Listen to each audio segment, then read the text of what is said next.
Assalamualaikum warahmatullahi wabarakatuh. Waalaikumsalam warahmatullahi wabarakatuh. Sebelumnya perkenalkan, saya Elisa Febriani, NIM 18.01550045, dan kedua rekan saya.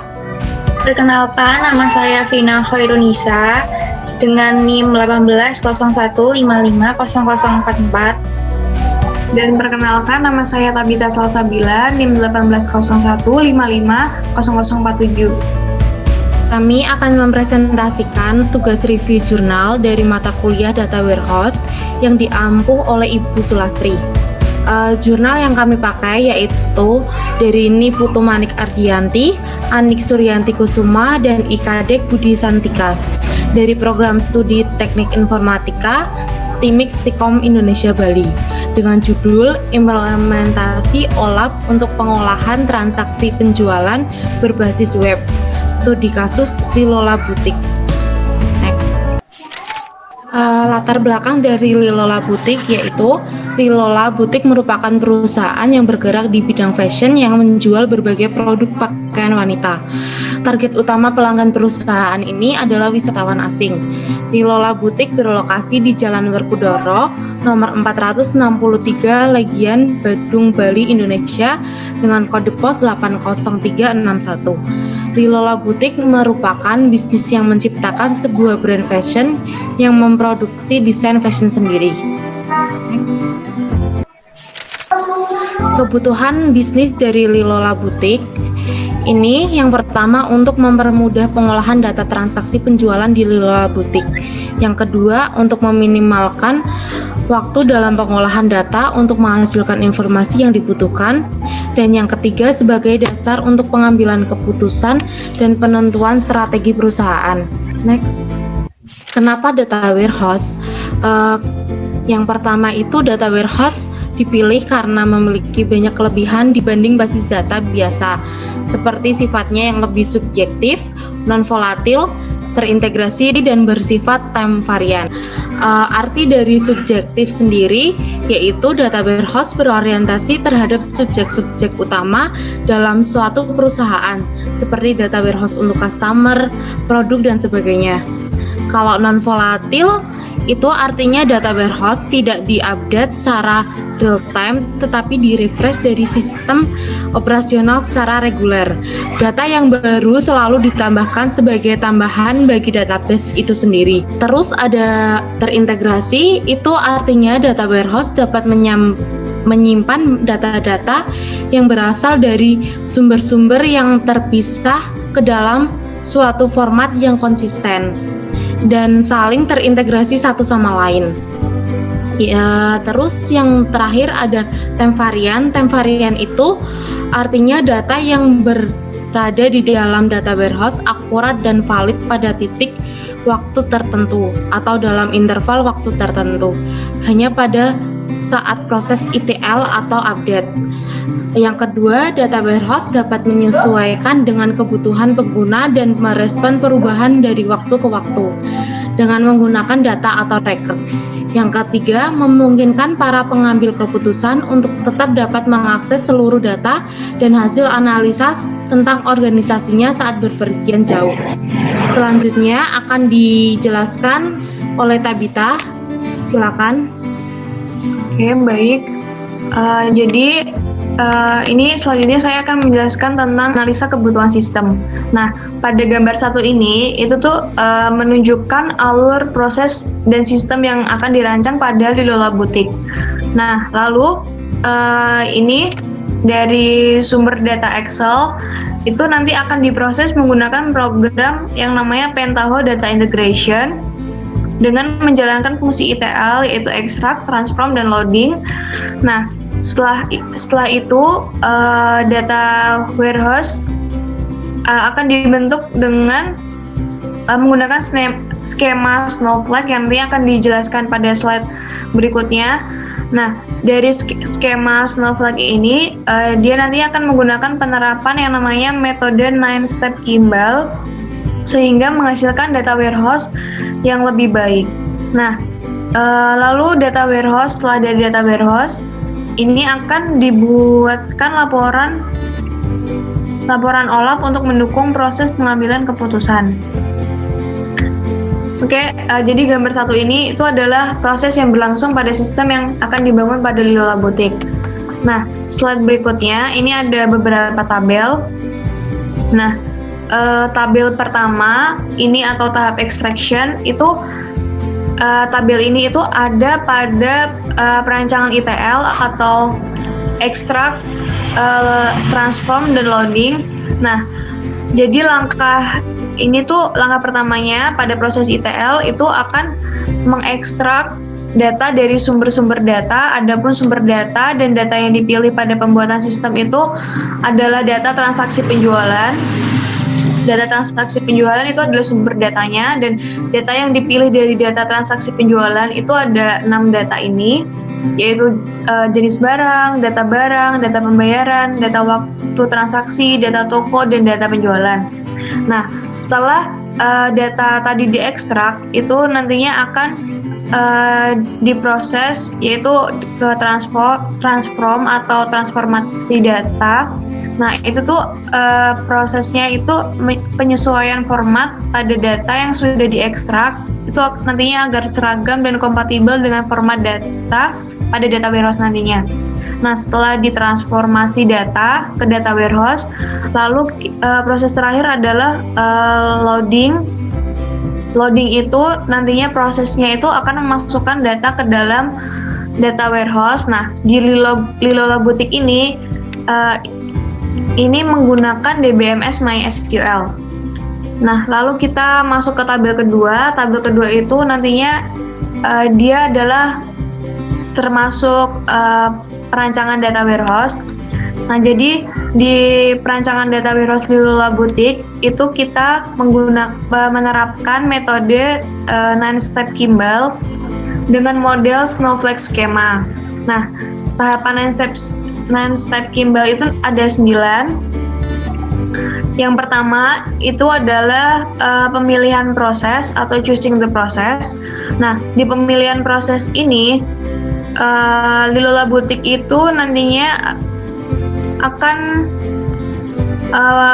memberi beberapa informasi, membutuhkan beberapa informasi yang dibutuhkan, yaitu laporan analisis penjualan, lalu lingkup pemasaran barang, keuntungan penjualan, dan tren persentase pertumbuhan penjualan barang. Jadi step yang kedua dari 9-step Kimball itu adalah pemilihan calon fakta, atau ini kita ada contohnya tabel 2 itu adalah pemilihan fakta atau pemilihan grain. Nah, grain itu sendiri apa? Grain itu adalah calon fakta yang akan dianalisis. Nah, pemilihan grain ini tuh dimaksudkan untuk memutuskan record apa saja yang akan ditampilkan dari tabel fakta ke dalam data warehouse. Nah, jadi di contoh tabel kedua ini grain yang record yang akan dimasukkan atau ditampilkan ke dalam data warehouse itu adalah ini fakta informasi penjualan. Nah, keterangannya dari fakta itu adalah ini analisis tentang informasi penjualan barang dilihat dari hasil laporan OLAP. Nah, lingkup fakta penjualannya itu ada 4. Ada data jenis barang dan barang, ada data jenis pembayaran dan waktu transaksi, ada data penjualan dan data toko. Nah, lalu step yang ketiga dari 9-step Kimball itu adalah identifikasi dan penyesuaian dimensi. Nah, hal ini itu ditunjukkan pada tabel 3 ini. Lalu step keempat itu ada pemilihan fakta atau choosing the fact. Pada tahapan ini itu akan dilakukan penentuan fakta mana saja yang dapat digunakan dalam data mart. Semua fakta harus diterjemahkan dalam bentuk elemen data sesuai dengan grain yang telah ditentukan sebelumnya. Nah, grainnya kan sudah ditentukan. Nah, nanti masuk ke sini. Jadi grainnya ini, faktanya ini udah ditentuin, langsung nanti masuk ke dalam tabel identifikasi dan penyesuaian dimensi. Ini ada 5 dimensi. Jadi ada jenis barang, lalu ada barang, ada jenis pembayaran, ada waktu terjual, dan toko. Nah, contohnya ini dimensi jenis barang itu ada kode jenis dan nama jenis. Di dimensi barang ada kode barang, kode jenis, no barang, nama barang, merek, harga, dan satuan. Dan yang lain seperti ini contohnya. Nah, lalu di grain itu sendiri faktanya adalah penjualan, informasi penjualan ya kan. Lalu step selanjutnya adalah penyimpanan pre-calculation di tabel fakta atau tabel 4 ini. Jadi di tahapan tahapan pre-calculation ini tuh seluruh fakta yang telah dipilih selanjutnya harus dikaji ulang satu persatu agar dapat diketahui apakah ada kemungkinan untuk dilakukan pra-perhitungan. Nah, jadi kan di sini ada 3 variabel dan ada multidimensinya. Jadi contoh variabel pertama itu variabel penjualan barang. Nah, perhitungannya itu adalah sum fact penjualan dikali jumlah barang. Lalu kita ke step berikutnya. Step berikutnya itu adalah memastikan tabel dimensi. Nah, pada tahapan memastikan tabel dimensi itu kegiatan yang dilakukan itu adalah mengembalikan fakta yang dipilih ke dalam tabel dimensi. Nah di sini tuh menambahkan sebanyak mungkin deskripsi teks pada dimensi. Contohnya ada di sini tabel dimensi. Tabel 5 ini tabel 5 kesesuaian dimensi jenis barang. Nah tadi pada step ini kan bilang kalau misalnya harus menambahkan sebanyak mungkin deskripsi teks. Jadi contohnya ini tabel 5 kesesuaian dimensi barang itu ada nama field, ada 2 nama field. Contoh yang pertama kode jenis ini. Nah, ini deskripsinya. Jadi kode jenis, nama field kode jenis itu tipe data varchar, panjangnya 10, statusnya sesuai. Contohnya seperti ini.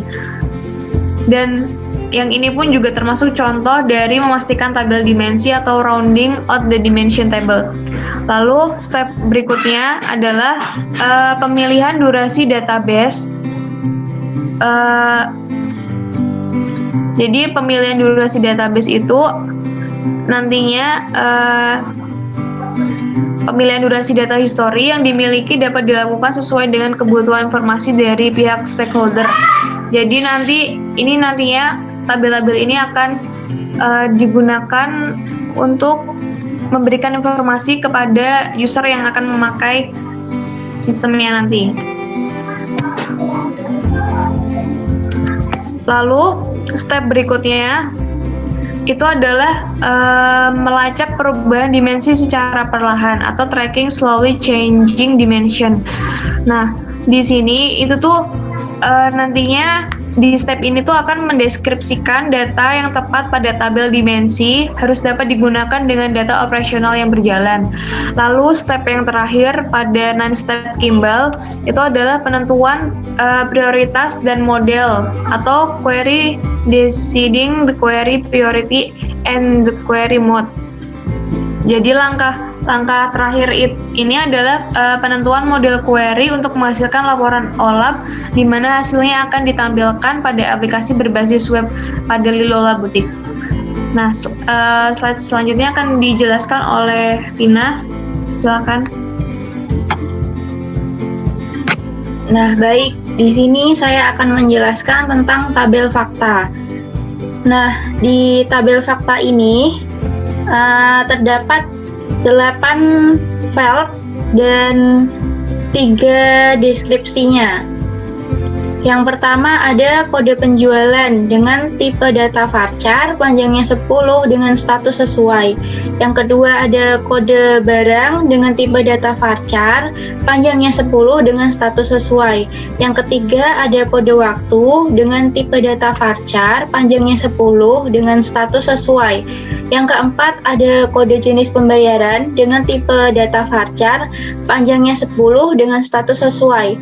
Yang kelima ada kode toko dengan tipe data varchar, panjangnya 10 dengan status sesuai.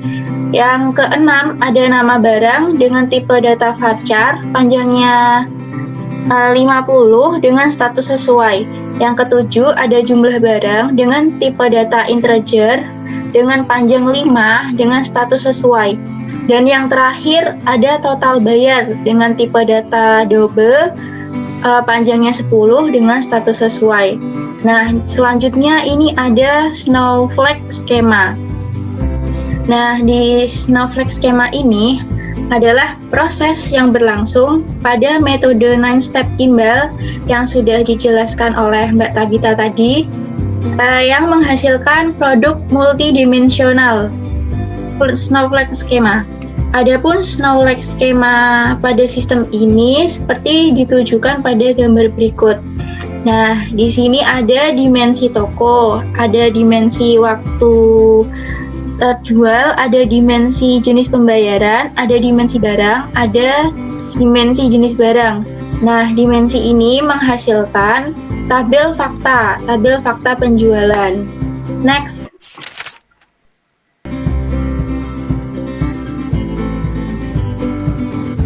Nah, slide berikutnya ada laporan analisis penjualan barang.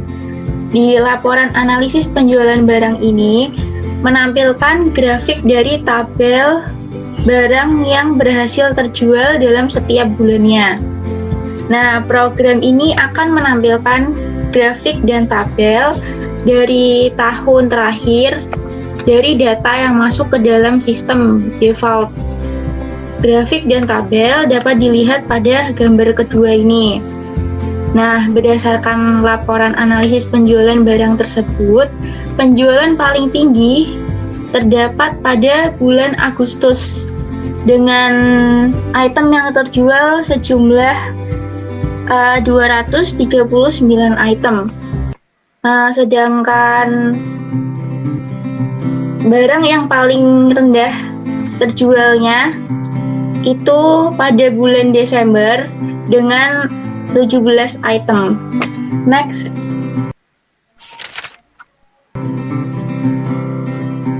Nah, berikutnya ada laporan tren persentase pertumbuhan penjualan barang.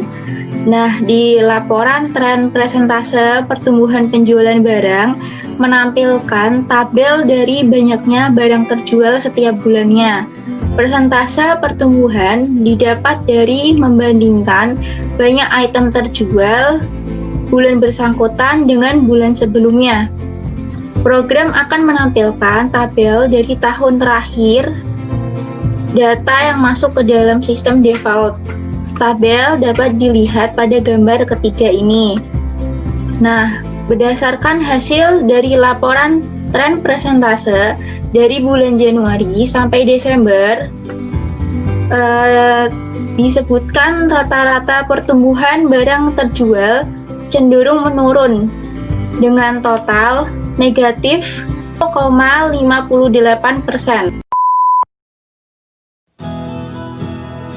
Sekian presentasi yang dapat kami sampaikan. Mohon maaf apabila di dalam penyampaian presentasi kami mungkin terjadi kesalahan banyak kata. Semoga bermanfaat. Wassalamualaikum warahmatullahi wabarakatuh. Waalaikumsalam warahmatullahi wabarakatuh. Don't forget to like, Comment. And subscribe. Komen dan Bye-bye. Terima kasih. terima kasih.